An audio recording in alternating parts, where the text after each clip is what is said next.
Hello, and welcome back to another episode of the Talking Ship podcast. Today, I had a chance to speak with an old friend, Eric Diedle-Friedly.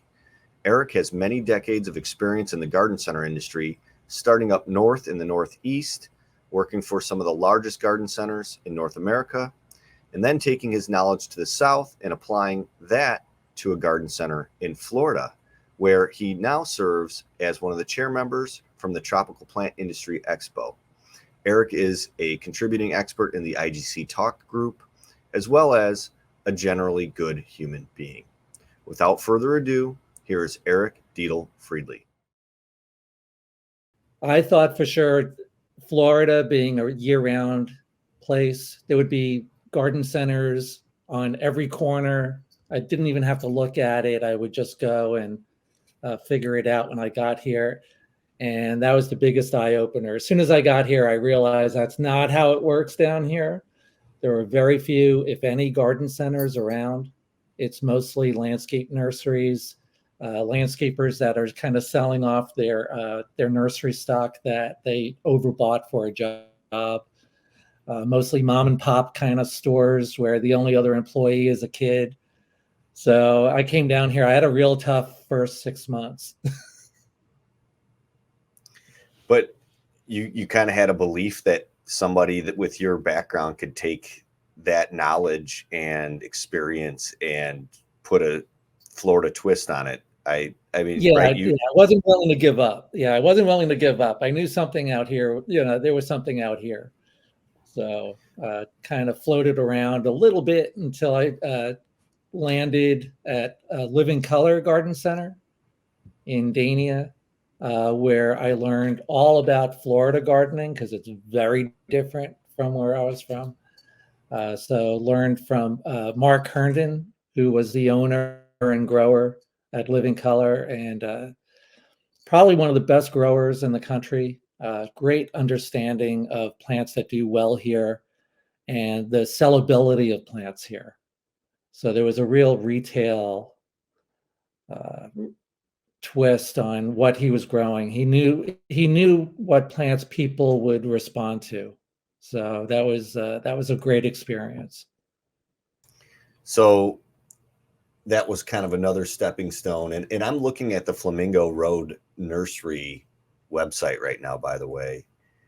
And my God, these drone shots are beautiful. It really shows you guys are, when we talked on the phone, you're all about color and these color blocks. And I mean, this looks like it's very current because there's like a heart made out of flowers with the red and the yellow.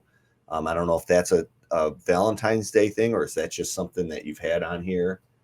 That's something that we had on here. It was filmed originally around Valentine's Day. So so it's kind of timely for now. But well, I mean, it shows, like, first of all, the cleanliness, the organization, the color blocks. But I'm like blown away by the pottery selection.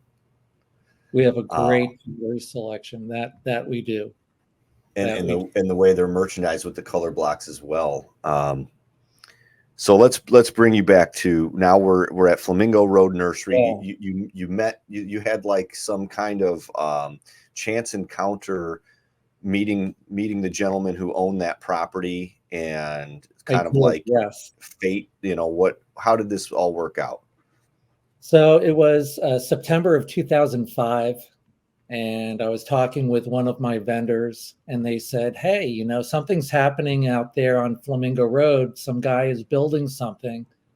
And I think you should go, just introduce yourself and talk with him. So I said, all right, sure. Let's see what's going on. So I went out, and I was really kind of blown away by from what I saw. There was a very large gift shop in the front of the property, and there was a roadway that went all the way around the property being 5 acres. So it's a pretty big piece of land. So I met with the owner of the nursery, Jim, and I said to him, wow, it looks like you're really looking to do something here. And I asked him, I said, are you looking to build a garden center or are you looking to build a nursery? Because if you're looking to build a garden center, that's something I know about, and that's something I can help you with. But if you're looking to build a nursery, I'm not a grower. I'm not really sure what that would do, but he had this roadway going all the way around. So I looked at it and I said, we can receive at this place. And if we can receive, we can sell. We can bring in a tractor trailer, offload it, and send them on their merry way without turning them around. We could quickly move merchandise. It was definitely set up to sell product. So he said, yeah, let's do it. So started working with him. And I figured at first that we would get the place open in maybe 3 months. I figured it would take that to fill it, get it merchandised to the point where we can get something started. That's my cat, by the way. I'm sorry about that. That's her okay. Tail. We love animals. I love her too, but she's going to come right in front of my face like this. It's okay. It doesn't bother me as long as yeah. So anyway, so I figured it would take about 3 months to get the garden center open because we had this tremendous gift shop. It was empty. I had to fill it.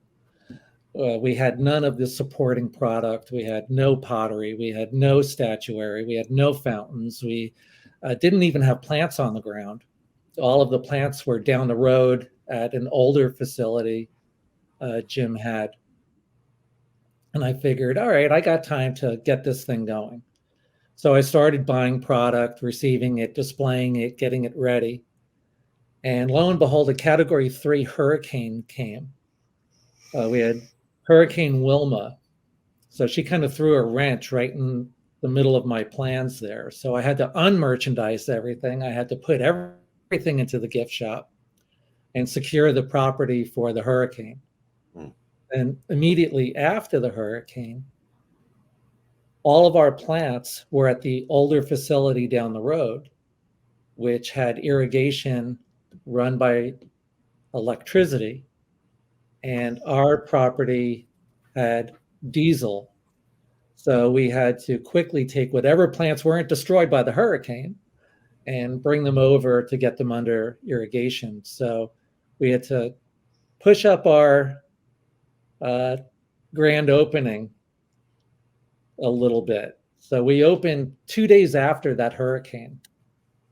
2 days after? 2 days after Hurricane Wilma was our grand opening. Wow. So and were there a lot of customers shopping on that grand opening? Believe it or not, yes, there were. Yes, there were. So wow. We had no electricity. We had a cash box. We didn't even have a functioning register. We brought all these plants over from the other property, got them all rode out, got them as cleaned up as we could, took all the merchandise that was crammed into the gift shop, cleaned it off because sand had blown under into the building and just caked everything with sand. So we cleaned everything off, got it all set up. And we did have a generator. And with that generator, we got some music playing and we got some hot coffee going. So when the customers came in, we could give them a little bit of ambiance, which after a Category 3 is a lot. And so they responded, right away. You know, hot coffee. When you don't have electricity at home, hot coffee is a big thing. That's a pretty incredible story. And I mean, I think that speaks volumes to the dedication too. And also that you're on the right track, because kind of circling back to how you mentioned, you know, there's not a lot of garden centers in Florida. And in my experience with Florida, when I think about it, it's the garden centers are underwhelming for the most part, and this isn't you know, putting them down or anything. It's just that I think it's because of the market and the weather and different things. And I think of Florida as like where a lot of plants are grown by wholesale nurseries and then shipped up. I mean, all the way into Canada, because, you know, I mean, let's face it, that North America, the garden center, the further north you go, the bigger the spring gets, right?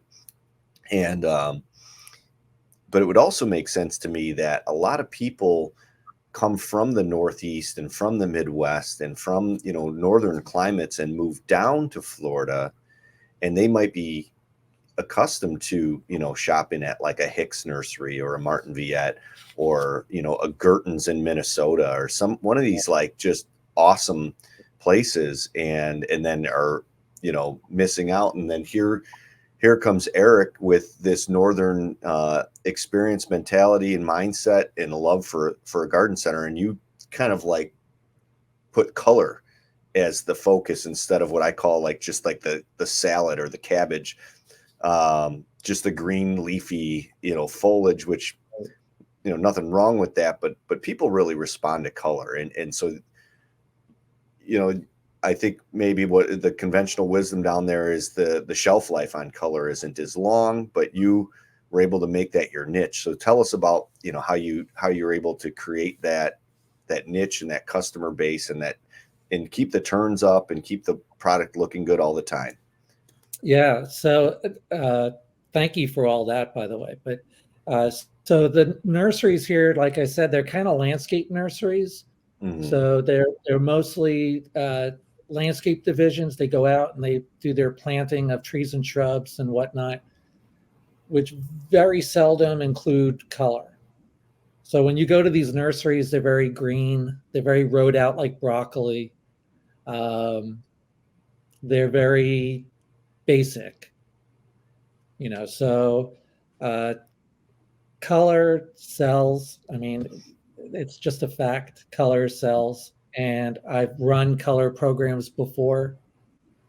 So if I was going to make my mark here, that was an easy one for me because I already understood color and how people respond to it. So thinking of not only Hicks and Martin Viette, but places like Rogers Gardens out in California, who are very color centric. That was going to be our niche. We weren't going to be the cheapest guy in town. We were going to try to be the best. So we started to incorporate color. I do set up color a little differently than I see it in some other garden centers. I don't have as much a focus on signage, for example. I think signage kind of takes away from it. So I look at that and I think, well, the supermarket doesn't have a recipe in front of everything you buy there. So why should we in a garden center? People are looking for color to feel good. So just make them feel good. That's an interesting take. So the sign taking away from, and because like when I'm in these nursery tours, garden center tours at the critiques, like that's the first thing everybody's trying to nitpick about is the sign. Yeah. Yeah. So even at Hicks, I had wonderful signage and it was great. And I think signage helps, especially when things are not in bloom yet. So like early in the spring, when you're trying to get a lot of variety out there in front of the customer, having something with a picture of what it's going to look like. Mm-hmm. But I try not to sell a lot of green perennials. I try to sell them in flower. So I don't need the sign to support it. I used to laugh up north that people would be standing next to a plant in bloom. They'd be looking at a really beautiful rudbeckia, and then they would point to the sign and say to their loved one, "Oh, look at the flowers on this," when the plant was right there in flower. I used to get a kick out of that they would do that. So in our market, we're not really pushing something for the start of the season. The season is now. So it's mostly color focused. It's not so much green, and it's gonna flower later. So the signs don't help as much as they might early spring up north. So maybe that's the reason why it's a little different. It's because it's all about the impulse, and that's what they're buying. It's just that impulse color that feels good. Yeah. And that's really interesting. I try to arrange things where I try to give them a little bit of home visualization. I try to take 2 or 3 different plants and arrange them together to show people what it might look like in their own yard. Mm. Uh, instead of rowing them out alphabetically or in some other contrived way. I'd rather show them the possibility of what they can achieve at home. So I noticed that in your displays, and I looking through all the photos, and I think that your feel for it is very similar to mine in the aspect of like how to kind of merchandise some things, and it's hard to kind of break some of that like seemingly conventional wisdom of like rowing everything out in alphabetical order by botanical name to Right. because we've got some people that really are into this, and sometimes they're not quite thinking from the mindset of the consumer, and because it is a retail garden center, that's really where you have to think. Sometimes I have to correct the team here in my garden centers at Alsip Nursery to say, hey, the customer doesn't know the botanical name of that plant, so why don't we put the common name on the sign instead? Because I appreciate your knowledge and your wisdom and passion, but Mrs. Smith does not really know like you mentioned Rudbeckia, and maybe she knows black-eyed Susan, Right. or coneflower instead of echinacea. So like these are the things that are tough to kind of train into your people and to get them to understand, but you seem to get it.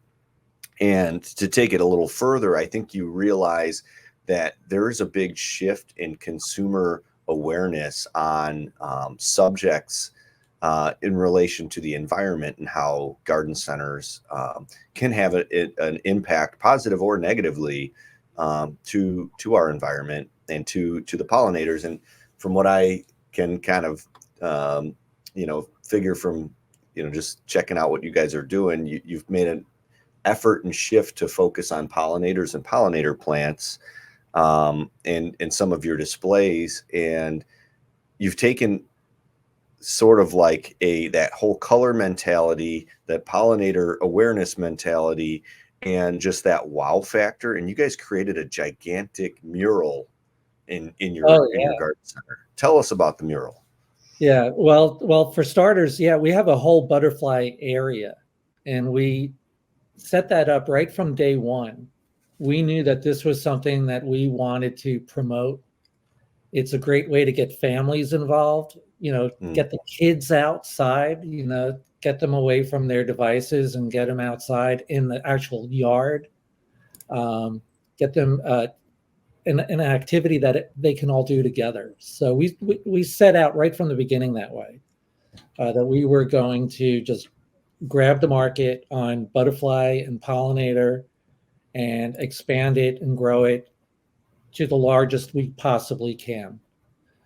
We're very close to the Everglades, so there's definitely an awareness of everything we do has an impact on the surrounding area.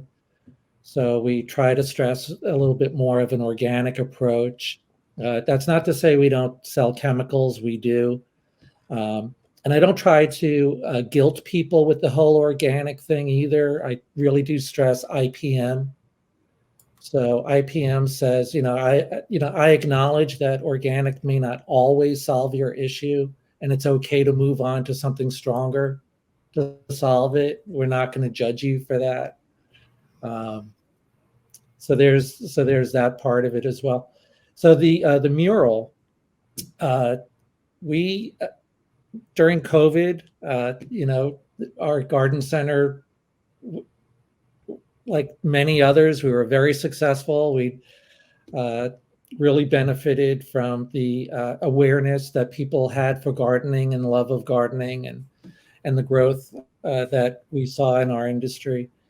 So we had this big blank wall in our butterfly area, and people would still ask us, like, where are your butterfly plants? Where are your butterfly plants? And so we could have put up a big sign that said butterfly plants are here, or butterfly gardening as a big area sign, Or what we chose to do was take this giant wall of our shade house and just turn it into a mural. So we had a very famous graffiti artist from Miami who has done a lot of public displays all over Miami, Wynwood, all over. And so we had him come and do this mural for us, and he was phenomenal. And I wish people came and just watched it, because it was really entertaining to watch this guy work. He did this in 3 days. Wow. Yeah, he was incredible. He was incredible. Of course, I was there all 3 days just watching. And like I said, I wish we should have like announced it and made charge tickets or something. It was very cool to watch him work. You know, it's him with like a little high-low, and he just went to town with spray paint. I mean, it looks like it's on like a kind of like a corrugated type of a material. So for it to turn out that well adds to the impressiveness, right? Yeah, when we were first talking about doing this, and it's corrugated. It's the side of our shade house. And it was really just put up to be a windbreak. You know, when we first opened, that was shade cloth, and the wind could blow right through it, and of course blow down the plants on the inside. So we said, all right, let's put this up as a windbreak, which is not very pretty to look at. But then to ask him to do this mural on top of that, I kind of wondered, would it look very wavy and distorted? And very luckily, no, it looked perfect. Yeah, it looks awesome. It looks awesome. Yeah.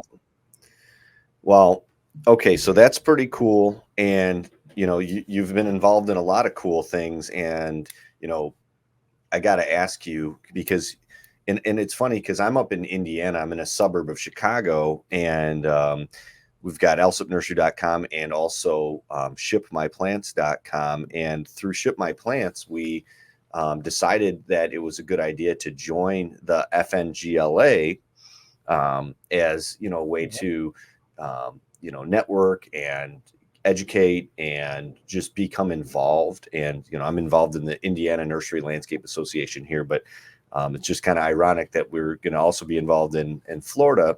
But you're involved, and you are the chairperson of the TPIE show. How were you tapped for that? Was this a voluntary thing? How did you get involved with the Tropical Plant Show through FNGLA? So it's totally volunteer. This industry has been so great to me. So any opportunity to share with anyone else, do whatever I can, I'm all about it. You know, again, I've been really blessed. So FNGLA, it's the largest state organization, landscape organization in the country. Represents over 260,000 employees statewide. An industry over 31 billion in annual sales. It's pretty big. You know, agriculture in Florida is pretty big. So FNGLA, I don't know how I originally got into it, but it was probably about 2007, 2008. I was asked to sit on a committee helping to put together an educational component for TPIE. And my focus was on garden centers and what garden center people might be interested in learning about, and helping find speakers and whatnot. So was on that committee for several years, and just enjoyed it immensely. And from there was asked to go on to the show committee, the planning committee. And a few years back was asked to be the chairperson. So huge honor, huge opportunity.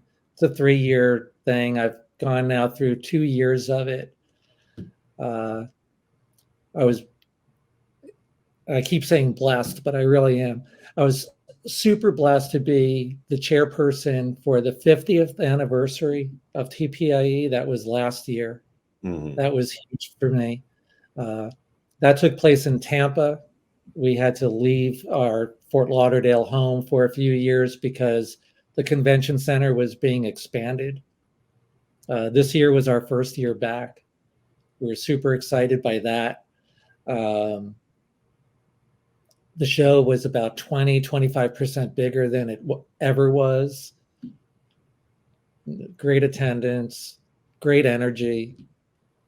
Uh, So I got to say, from a person who's been an attendee for many years to the TPIE show, originally in Fort Lauderdale and then at Tampa for a bit there, now back, and then now exhibiting, we had a booth, and it was like the doors blew open on the first day in this January 2024 of the TPIE show, and it felt like the old days, like the old IGC show, or kind of like even going to Cultivate, where it is just a beehive, pardon the pun, of activity and excitement, and it also shows like some confidence with the economy.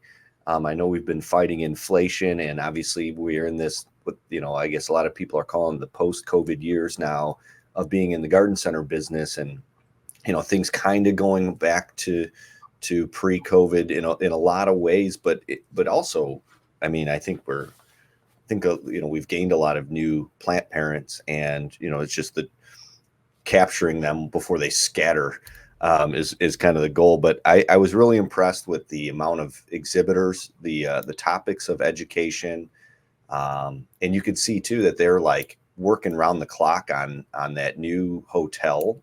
Looks yeah, like that'll be ready in 25 is my guess, or yeah, 26. I don't know. yeah. They were supposed to be a little further along for this show. I was a little disappointed by that. You mentioned IGC. Uh, Hmm. I remember being on the Navy Pier when they were doing construction work during a show. And as an attendee, I was a little put out by that. I was kind of like, you come to Chicago and you're expecting this great experience, and here's some construction work going on. So I really kind of feared for that with our show, that people would come and get that kind of feeling that I got at Navy Pier. And if people felt that, they were very kind and didn't say anything to me about it. But No, the hotel was supposed to be a little further along, as well as the convention center out out in front. That was also supposed to be a little further along, but it definitely makes me feel good for next year and beyond. oh yeah, They have plans of doing this incredible outdoor park there, where they used to have the sailfish fountain. There's going to be a large park there, an amphitheater where there'll be live music, restaurants tied in there. It's going to be pretty incredible. I don't know if that park will be completed for 2025, but just about everything else should be. And again, if anybody was put out by the construction, they didn't say anything, so that was good.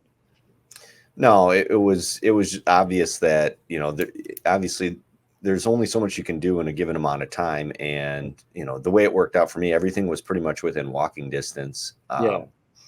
and so you just don't want to get caught on the east side of the bridge, on the east side of the intercoastal when that thing goes up sometimes, Oh, but that's got nothing to do with the show. Everybody should be staying yeah. on the west side of that. But yeah, when one of our evenings out, we said we're gonna go touch the water, and which was a heck of a fun time. But on the way back, we were stuck by the bridge being up, so then we had to kind of go all the way around. And but hey, that's Florida for you. I mean, we couldn't swim, we couldn't take a boat, so Right.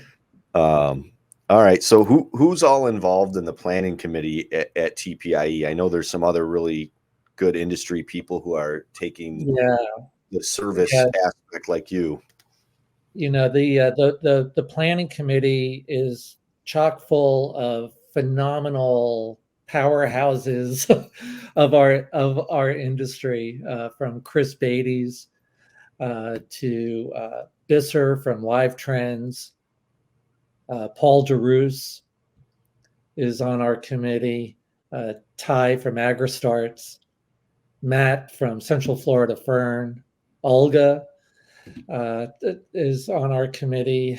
Just incredible people. We actually just lost a committee member, Marcella, and she had to leave our committee because now she is the treasurer for FNGLA, and her business Silver Vase. They, of course, are a tremendous grower of orchids down in the Redlands. They told her that she was doing enough for FNGLA, that they wanted her to kind of back off a bit. So she took the position of treasurer, and as a result, came off our committee, which is going to be a huge loss for us because she's a tremendous person. Well, I mean, that's quite the lineup of people, and also different, levels of experience. And obviously you are the one person that's representing the retail side of things from the list that I have here.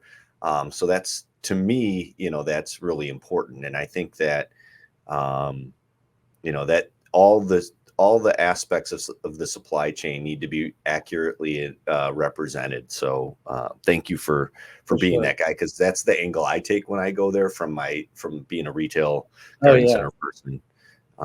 I mean, we're growers and everything too, but it's mostly for our own supply, and we're not doing tissue culture, creating crazy philodendrons. Although I never saw so many new, unique, the new plant area, the new product area, and some of the awards that were given out were like very well deserved, because it was. I think that was a whole other level of new plant introductions this year, right? That was my favorite part of the show this year, was the level of new. And you mentioned earlier that it felt like a return to the past. And that is what I always got out of TPIE and other shows like it.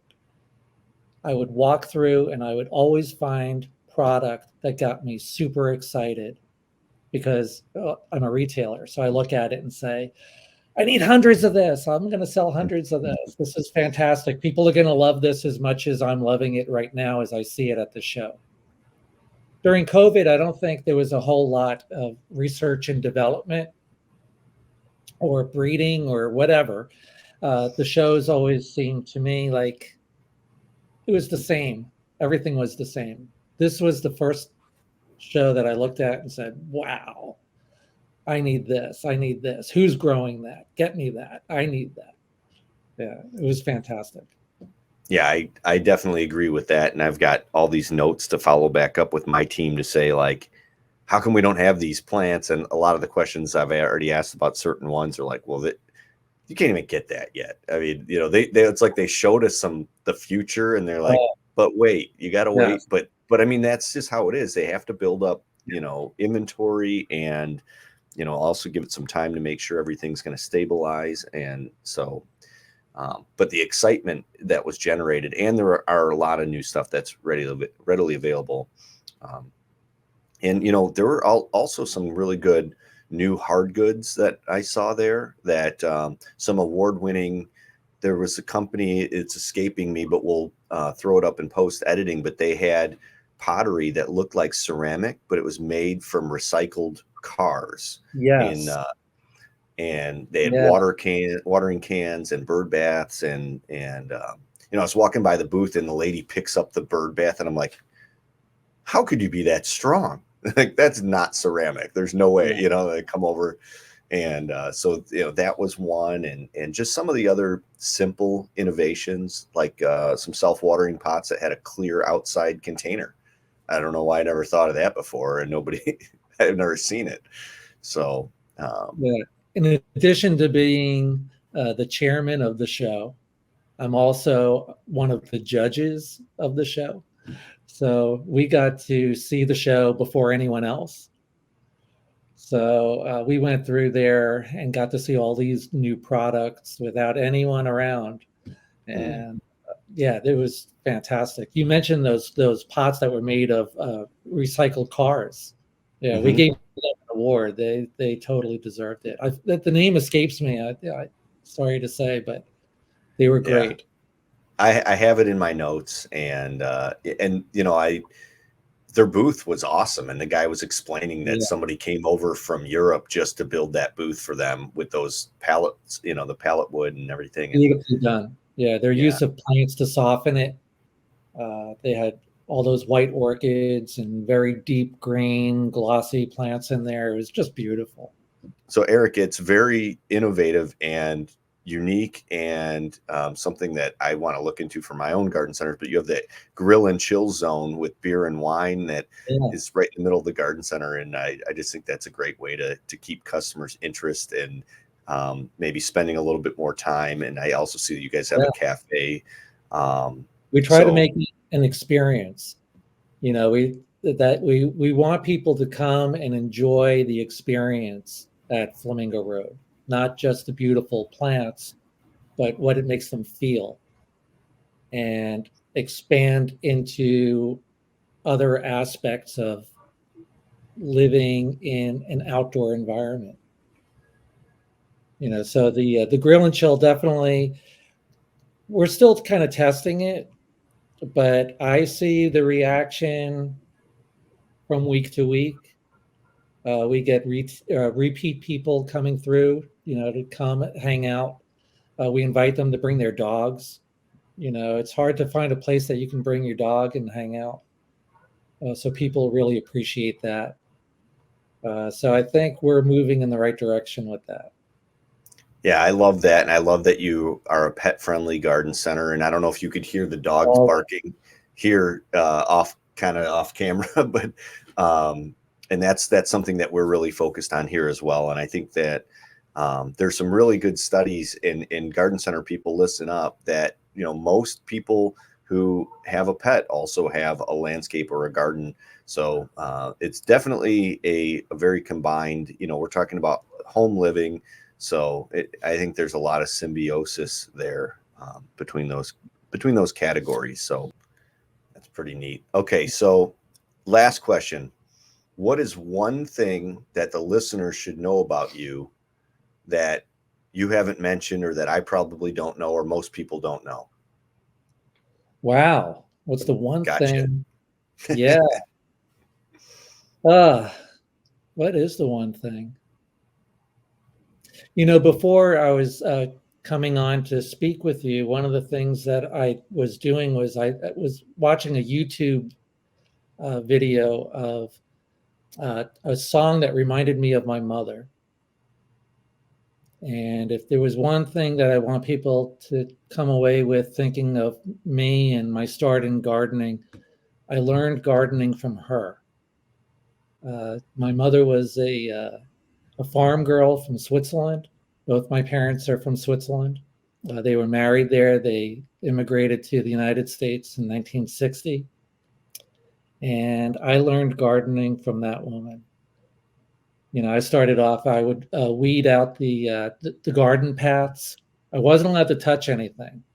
I was just allowed to pick weeds until the day that she would point at something and she would say, "What is that?" And I would say, "That's a carrot." And she'd say, "What is that?" I'd say, "That's a tomato."